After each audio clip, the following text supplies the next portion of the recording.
ni stay abroad o unsay imong tumong nganong ni stay ka ato sa laing nasod? 4 years ko dito ma'am sa gawas. Parang makasuporta ko sa mga bata sa ilang pag-eskwela, ilabi na sa ilang pang-adlaw-adlaw nga panginahanglan. Isa pa ma'am, nagpasalamat ko sa Ginoo sa 4 years ko sa gawas sa nasod, pero nakahuman ra in taon pa sila sa hang pagpaningkamot. Unsay imong unforgettable experiences abroad ug unsay imong ika-describe nila sa pagstay nimo adto, which is gitrato ba kanila tarong or wala? Ngadto na sa gawas sa nasod ma'am, nagpasalamat jud ko sa Ginoo nga pag-abot na dito. Nakatulong na jud ko og amo nga buotan, wa ko nila pasagdi, giisip ko nila nga pamilya. Usa pa ma'am, bisag gimingaw ko sa mga bata, sa mga pamilya.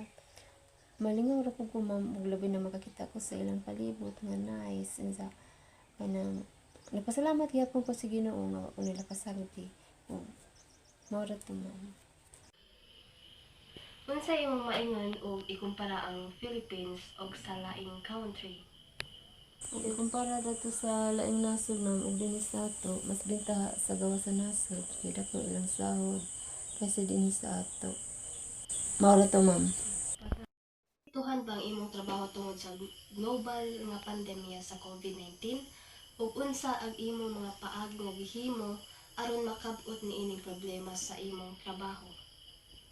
Minggawas ko sa nasod 2013 ug nipauli ko dinhi sa Pilipinas 2017. Ug nagpasalamat ko og dako sa Ginoo nga nagtungtungura wa ko maabti sa COVID-19. Last question.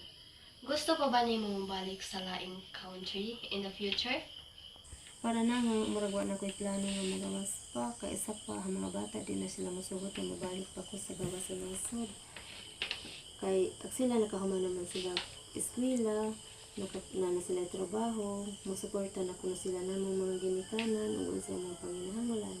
Minsan pagkakaroon, nagpasalamat naman po ko sa Ginoo, nga sila nakahuman na, o makatabang na po naman. After interviewing my respondent, I realized that there are people with good hearts who genuinely care about their employees, treating them like a family. Despite the negative stories we see about OFWs on TV, it is comforting to know that not everyone is mean. Many employers are actually kind, and numerous OFWs have positive experience working abroad. And by listening to various stories help us understand the reality out there. Remember that there are both good and bad experiences everywhere, so being prepared and open-minded is crucial.